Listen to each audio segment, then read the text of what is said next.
Hi everyone, welcome back to the Stitches and Scribbles channel. My name is Erin and I'm here today to talk to you about all the books that I read in November, as well as some things I'm excited to read in December. So I am filming this on December 4th, so we're pretty early into the month of December, but I have a lot of books that I read last month that I want to talk to you about, as well as kind of share some thoughts and opinions on seasonal reading. Which is something that I've kind of been thinking a lot about this year. But let's start with books I read in November. So I do not have any of them physically here with me because they were all either ebooks or books that I read from my school library where I work. So those books are now back on the shelves for students to check out. So unfortunately don't have any physical ones to show you today, but I will show you the picture from the app that I use to track my books, which, by the way, if I haven't mentioned it before, or if you're new to the podcast, instead of using Goodreads to track my books, I use the app Storygraph because I found that it gives me better data for what genres I read. I like that it displays things more in a graphical way. Graphical, I don't think that's a word. They use better graphics to display the data, so you get more like color-coded charts and things like that to show you what your reading habits are, which I really like. I also like that it's not owned by Amazon. I had heard at some point that Goodreads kind of skews its rating system in favor of books that are available through or published by Amazon because Amazon owns Goodreads. So just things to keep in mind if you're looking for an app to track your reading. I do recommend Storygraph over Goodreads. I was a Goodreads user. If you are a Goodreads user and are interested in switching, you are able to upload your previous data to Storygraph in order to kind of keep that full list of books that you've read if you've been working on Goodreads for a long time. I've seen a couple of other apps that are compatible that way where you can upload your Goodreads data into the new app. So you're not stuck with Goodreads if you have found yourself dissatisfied with it. The first book that I finished in November was Front Desk by Kelly Yang. And I read this one because several of my students were reading it and I wanted to kind of share that experience with them. But this book was about I don't know why I'm struggling for words here. Mia Tang, I just can't do words today. It's been one of those days. Our main character's name is Mia Tang, and her family runs a motel, and they live in the motel as well. So I'll go ahead and just read the synopsis since I'm struggling to phrase things today. Mia Tang has a lot of secrets. Number 1, she lives in a motel, not a big house. Every day while her immigrant parents clean the rooms, 10-year-old Mia manages the front desk of the Cala Vista Motel and tends to its guests. Number 2, her parents hide immigrants. And if the mean motel owner, Mr. Yao, finds out they've been letting them stay in the empty rooms for free, the Tangs will be doomed. Number 3, she wants to be a writer. But how can she when her mom thinks she should stick to math because English is not her first language? It will take all of Mia's courage, kindness, and hard work to get through this year. Will she be able to hold on to her job, help the immigrants and guests escape Mr. Yao, and go for her dreams? So I really appreciated that I had so many students who were interested in this book because it did not match the demographic of my students. So I appreciated that they were going out of their way to read something that reflected a different life than the one that they lead. And this book did a really good job of bringing up some really hard-hitting issues in a way that would make sense to kids. So if you're looking to expand your child's reading habits or your school library, if you're an educator like I am, I highly recommend this series. There are 5 books now, 4 or 5 books now. I haven't read the rest of the series yet, but I really appreciated having this one in my library, and I had enjoyed it as an adult reader as well. I gave it 5 stars. So really enjoyed that one. The next one I read is also a kid's book. It was Fablehaven by Brandon Mull. And this was a book that I know was around when I was a kid, but I never read it. It was first published in 2006, so it came out when I was in 6th or 7th grade then. And this one was a really good fantasy book. I don't know if there's a word for fantasy that integrates into the real world the same way that like Harry Potter or Narnia does. but this kind of falls into that category, and I'll go ahead and read the synopsis. Trespassers will be turned to stone. For centuries, mystical creatures of all description were gathered to a hidden refuge called Fablehaven to prevent their extinction. The sanctuary is one of the last strongholds of true magic. Enchanting? Absolutely. Exciting? You bet. Safe? Well, actually quite the opposite. Kendra and her brother Seth have no idea their grandfather is the current caretaker of Fablehaven. Inside the gated woods, ancient laws keep order among greedy trolls, mischievous satyrs, plotting witches, spiteful imps, and jealous fairies. However, when the rules get broken, powerful forces of evil are unleashed, forcing Kendra and Seth to face the greatest challenge of their lives, to save their family, Fablehaven, and perhaps even the world. This one was labeled as a middle grade book, both on Goodreads and in our library. I would say it definitely skews to the older end of middle grade. Like, this is a book I would recommend to 5th or 6th graders at the lowest, but it's probably better suited for upper middle school or even into high school. I believe the main characters are 15 in the book, which would make it feel more YA, but I would say that even though the characters are 15, it's still okay for younger readers. This one I gave 4 stars to. It was good. I think I would have enjoyed it if I had read it when I was the target age for the book, but it was one that felt like it dragged a little bit as an adult.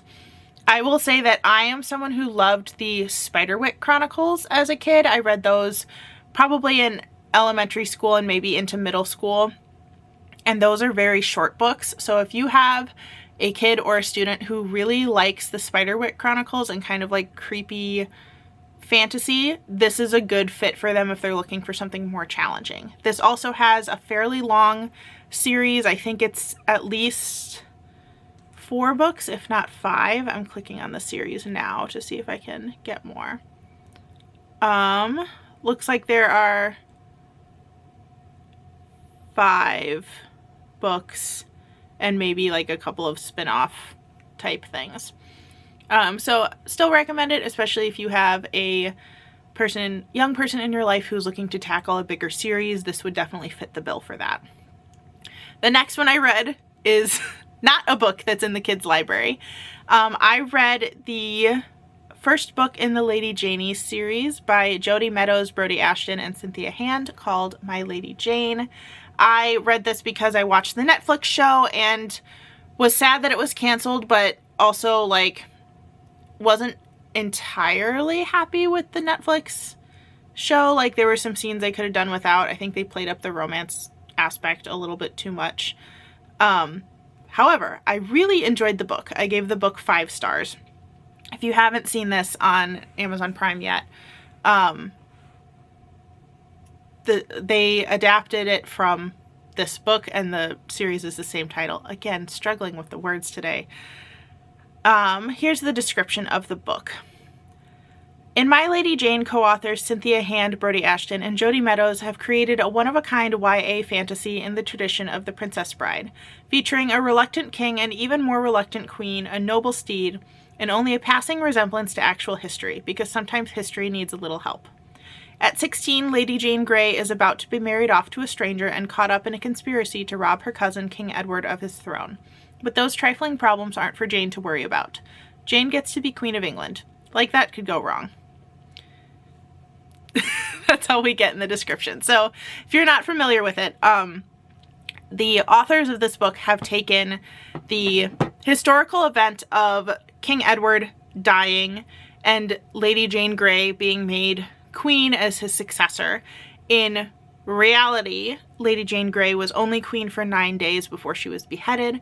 In this story, she not only lives, but there's fantasy elements that go with it. So in this kind of alternate history, fantasy history version of the story, there are people who can turn into animals called Ethians, and part of the political intrigue is the relationship between humans who call themselves Verities and Ethians. It plays in as well, but Jane lives past her 9 days as queen, and there's some other twists and turns thrown in there too. So I highly recommend the book. If you're not familiar with my podcast, I am a practicing Catholic, so I would say that the show is probably questionable in terms of morality if you're watching as a Catholic. It doesn't get too bad, but there are just some things that I would prefer not to consume in my media content, but I felt the opposite way about the book. The book was very, very well done. I think because it's technically a YA book, it didn't go too far in terms of romance. It would be considered a closed-door romance, and the closed-door scene is between a married couple. So, highly, highly recommend the book. I'm really excited to read the rest in the series. I read this on Libby through my local public library. Unfortunately, my local library doesn't have the rest of the Lady Janie series or the Lady Mary series, so I will have to get those elsewhere, but I'm excited to read the other ones because it's not a continuing story. Each book is a separate character, but in the Lady Janie series, they all happen to be named Jane, and in the Mary series, they're all named Mary. So the second Lady Janie book is about Jane Eyre. So even though Jane Eyre is a fictional character, giving that historical time frame, but it still has characters who are Ethians and Verities. And the third one, I believe, is based off of Calamity Jane. Again, same fictional universe as I believe all of them are, with the issues between Ethians and Verities. And then the Mary series is, I know one of them is Mary Shelley, one of them is Mary Queen of Scots, and one of them is Mary Read, who was a pirate. So very excited to read the rest of that series, although I believe it's a series that you could read out of order if you wanted to. The next one that I read through Amazon Kindle, and it's such a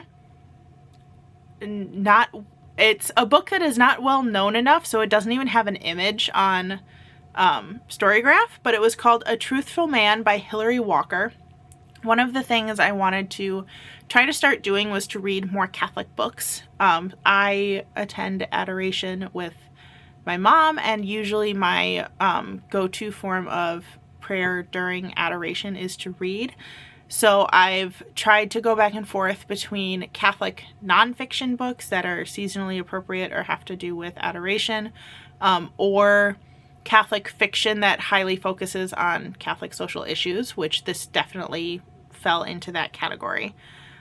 This one has a really long synopsis, so I'm not going to read the whole thing, but it follows a man who's a CEO of a business who is having an affair and following his kind of moral decisions and how he got there, and some other secrets he's hiding within the company.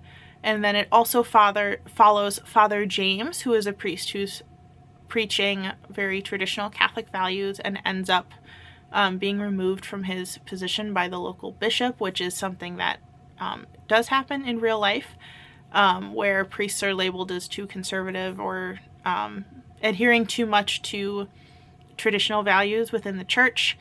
And the author intentionally wrote this novel to address that issue.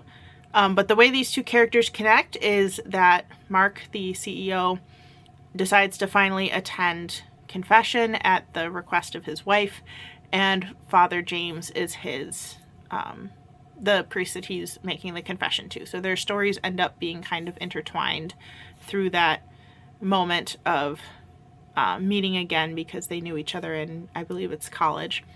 But I would say if you're looking to jump into Catholic fiction, this is a really good starting place. It is a trilogy, so I've already picked up the second one and have started reading it. But it does not shy away from those kind of heavier social issues, especially with kind of the fallout of Mark having his affair and how that affects his relationship with his wife and with the woman that he was having the affair with.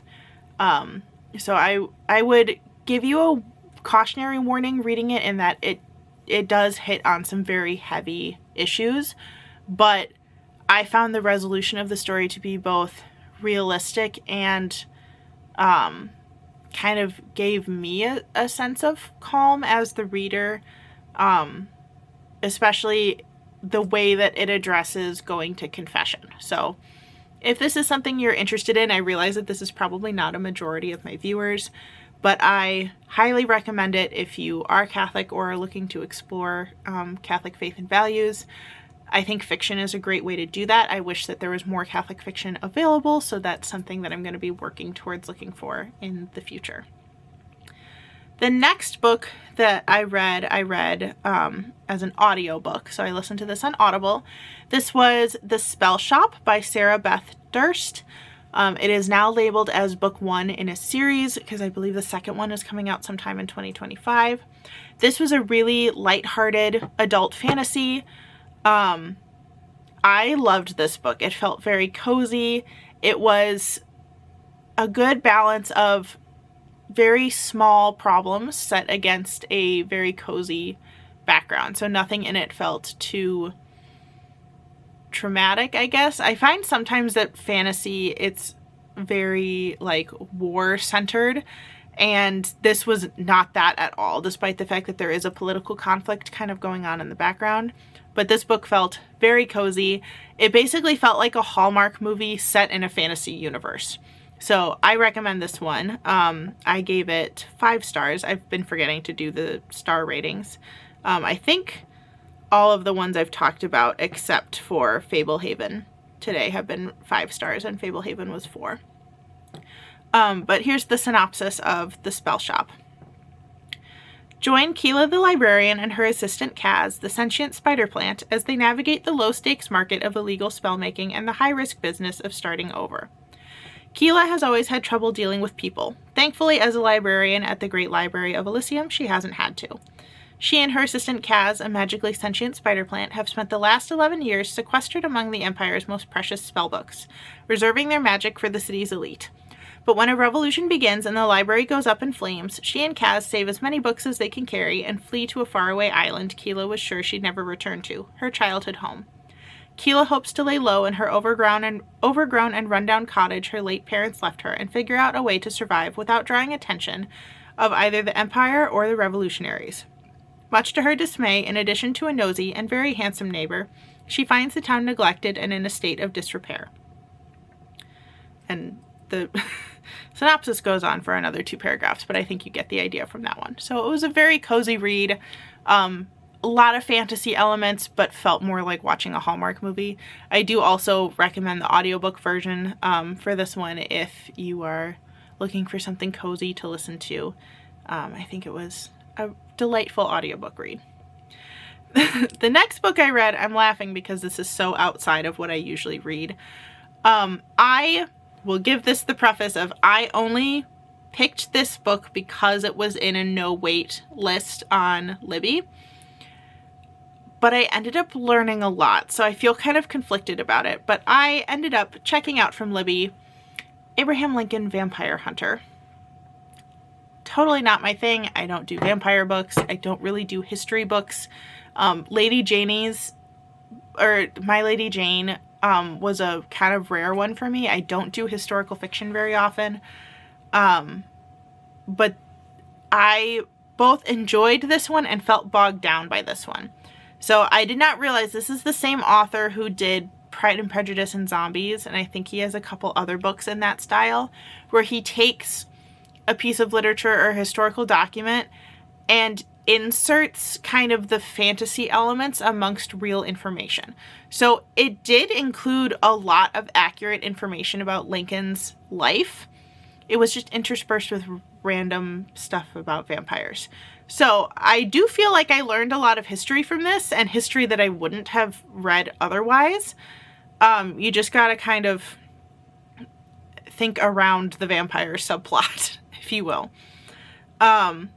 It follows Abraham Lincoln's life. It just inserts vampires, and it follows his life through his diary entries, although I'm not entirely sure if the diary entries are in fact real or not, but there are real excerpts of historical documents that are included.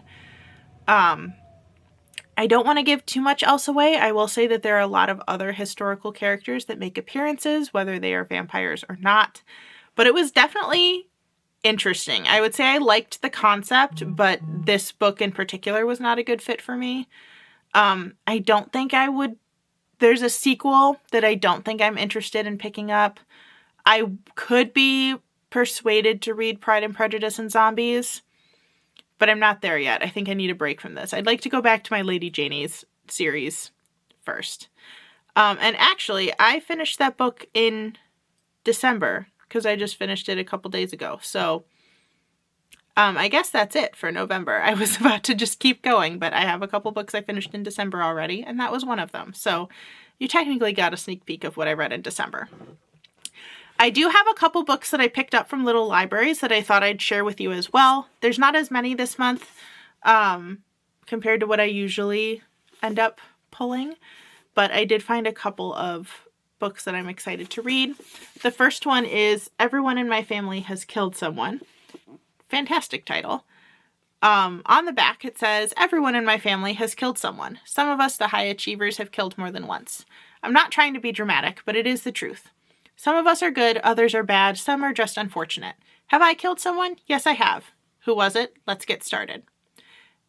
Everyone in my family has killed someone. My brother, my stepsister, my wife, my father, my mother, my sister-in-law, my uncle, my stepfather, my aunt, and me.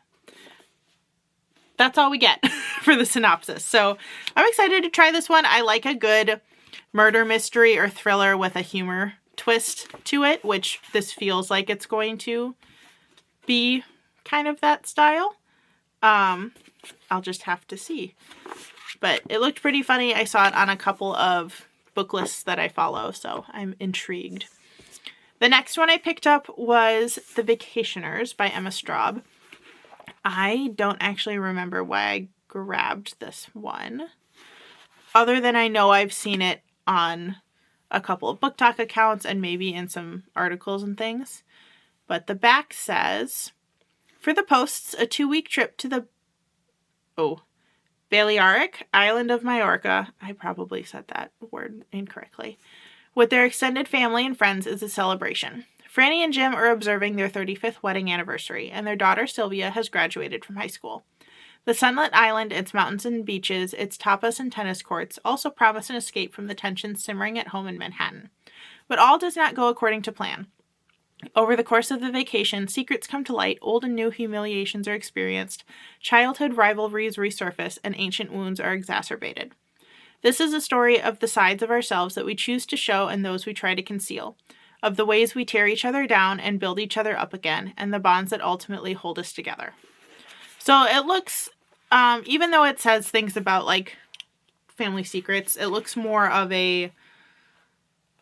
just a standard novel instead of a thriller or a mystery.